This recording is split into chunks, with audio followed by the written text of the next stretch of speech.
coming. I'm Valerie. Okay. And I want to tell you, first of all, how I got started with Toastmasters.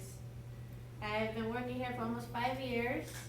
And when I first started working here is when Toastmasters came to the company. My manager was familiar with Toastmasters. She knew all about it. And she wanted me to be more comfortable with talking to people because I work the front desk for breaks and when Patty's not here.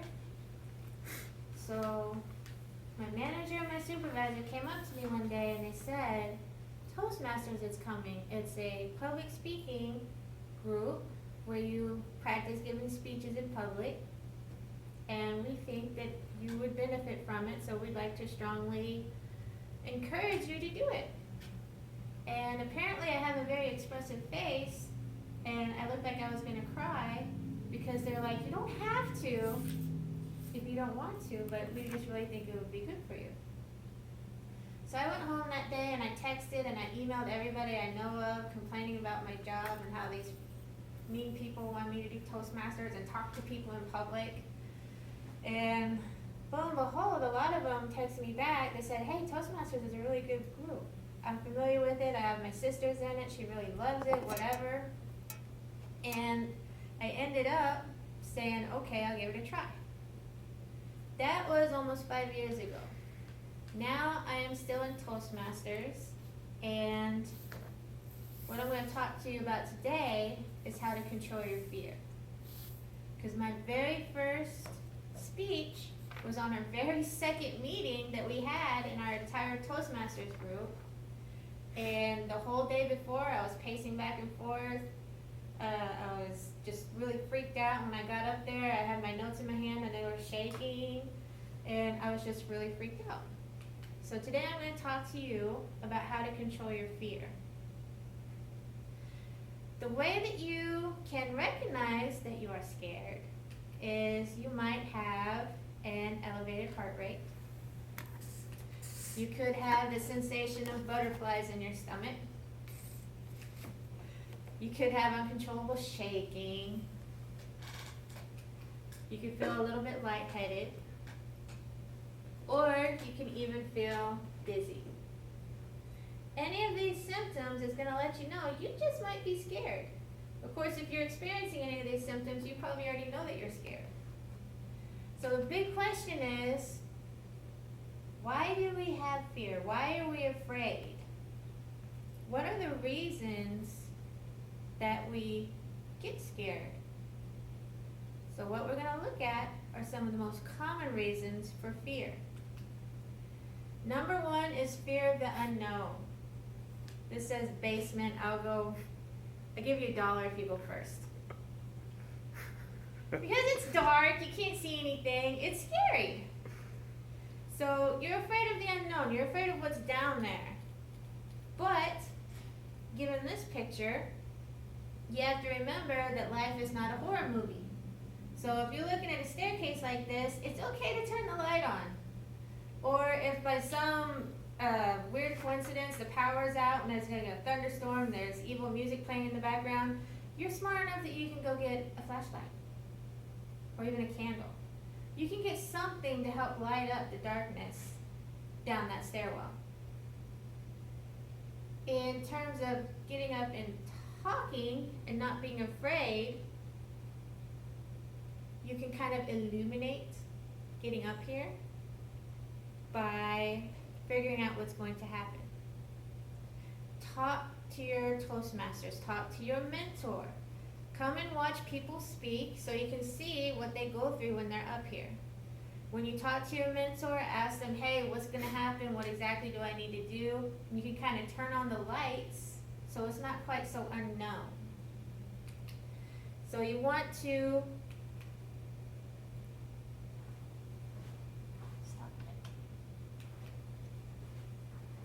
replace fear of the unknown with curiosity of what you could be, do, or have. And what that means is you could be scared of something, but if you just give it a try, you could find a new hobby, you could find a new friend, you could find something that you really love, But the only way you're going to get there is by doing something that is unknown and that you're a little bit afraid of. Another reason we have fear is because we are afraid to fail. What this says is epic fail, not for the faint of forehead. So what this reminds me of is I used to do horseback riding. I taught classes for like 10 years. And towards the end of me giving classes, I had this lady named Tammy. And I was giving her a lesson, and she got bucked off her horse. So she's laying on the ground crying, and I'm just so sweet and sympathetic that I'm like, come on, get up, shake it off. And she was crying, and she looks at me, and she said, you never fall. I fall all the time. I suck at this. I'm going to sell all my stuff. You never fall. You're perfect. And I said, no. I've actually fallen quite a few times. You've just never seen it. I fell one time and I almost busted my knee. And I fell one time, and when I hit the ground, I could have sworn that I broke my back. So lots of pain, lots of fear, but obviously I'm okay. I was very lucky. But the main thing is that people have been doing this for like 5 years like I have. We might look like we're not scared, but we have definitely been scared and failed. Just like this lady thought I've never fallen off a horse, of course I have. So big secret, you will fail. The biggest mistake you could ever make is being too afraid to make one. You will fail. It might hurt, it might be scary, but it will happen. What failure shows you is what you need to do better next time. Okay? Both times that I failed, I was doing, when I fell off a horse, I was doing things I shouldn't have been doing because I was young and stupid. And now I know better, so that I don't fall again. Same thing with talking in public. You will get up here, you will kind of just draw a blank, just forget what you're saying, but that's going to help you know next time, okay, I need to relax, maybe I need to prepare more, maybe I need some notes. You will fail, but that will help you learn how to get better. Another fear we have is the fear of looking foolish, because we just don't want to look, I guess, like idiots.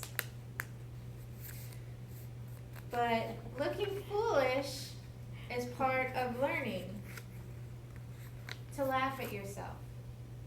It's okay to walk into glass doors or to walk into a file cabinet like I did in ICS, big metal one. When I hit it, it went and everybody came out of their cubes looking at me, are you okay? And I was like, yeah, fine. Just didn't see the file cabinet that's been there forever. So it's okay to be foolish so long as you learn how to laugh at yourself.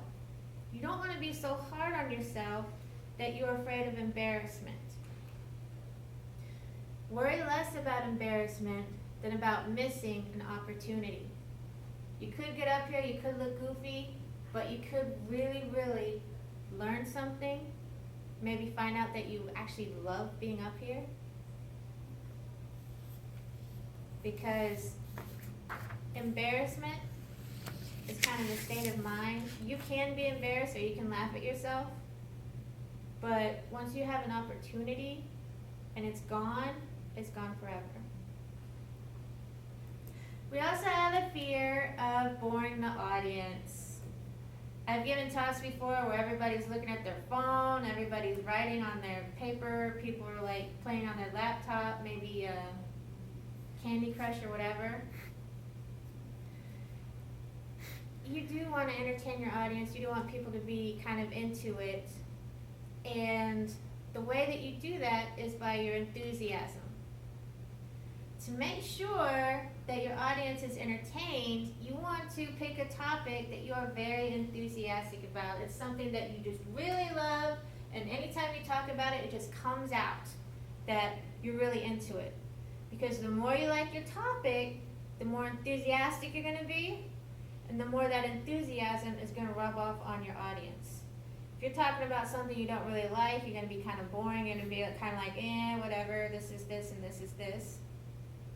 But if you're enthusiastic about it, like I am about horses, I always talk about horses, your audience is going to kind of rub off on them, and they are going to be entertained. So how do you work on erasing your fear? Number one, see it's green.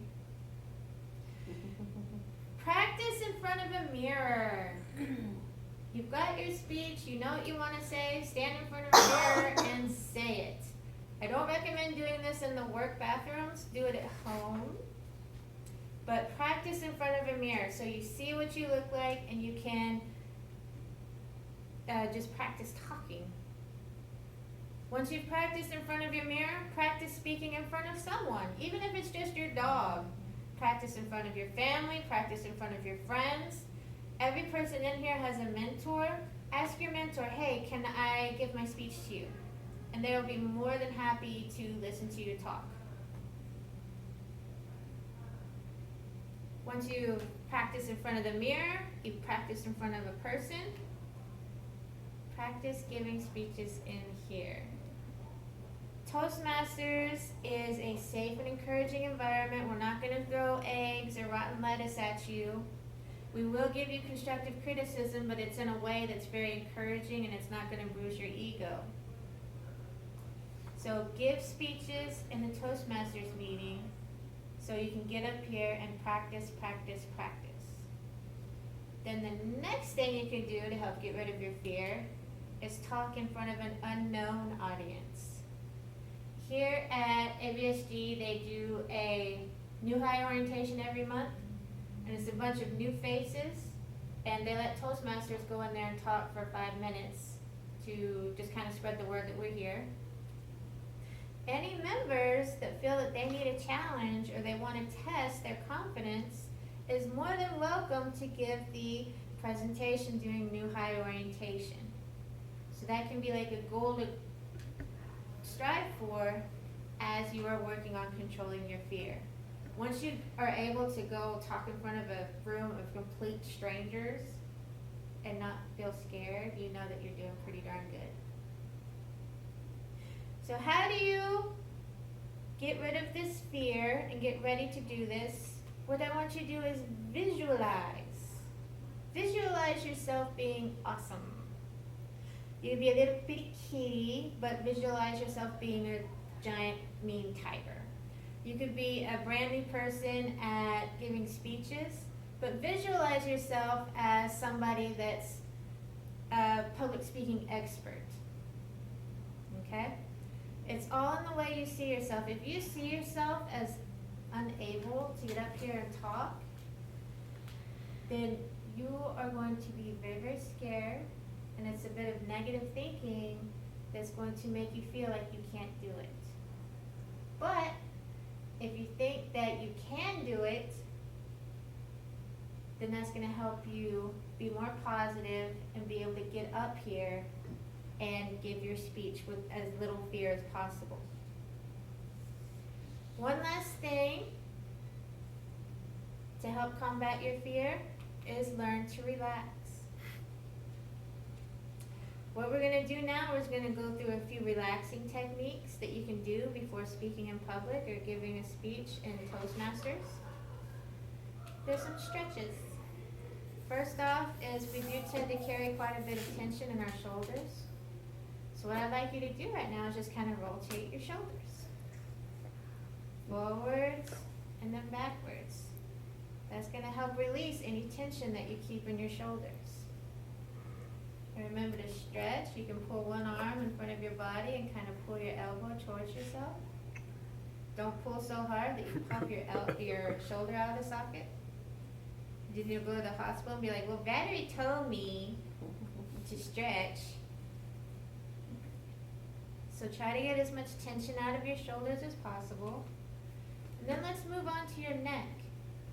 To stretch that neck out, pull one ear towards the shoulder. Very slowly take your chin in a half circle down towards your breastbone and over to the other ear. So you can really kind of stretch out the back of your neck.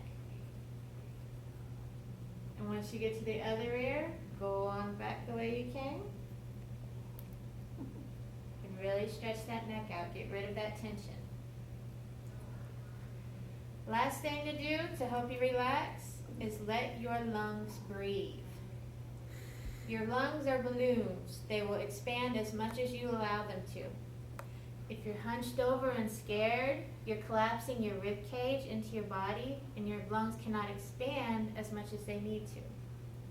If you're standing up, shoulders back and down, your rib cage nice and open, that's going to let your lungs fill up as much as possible. The reason why you need to breathe is because your brain needs oxygen to function. So if you've not got oxygen going to your brain, you're not going to be able to think very clearly, and you're going to be more apt to give into your fear. But if you keep breathing, your brain's going to be working, and you're going to be able to control that fear. So what I want is for you to not fear public speaking. We talked about common reasons for fear. We talked about how to prepare for your speeches. And I showed you how to relax before your speech. Now what I want you to do is to try it. Sign up for a speech and work on controlling your fear. The only way you're going to do it is practice, practice, practice. So go online and sign up for your next speech. Thank you.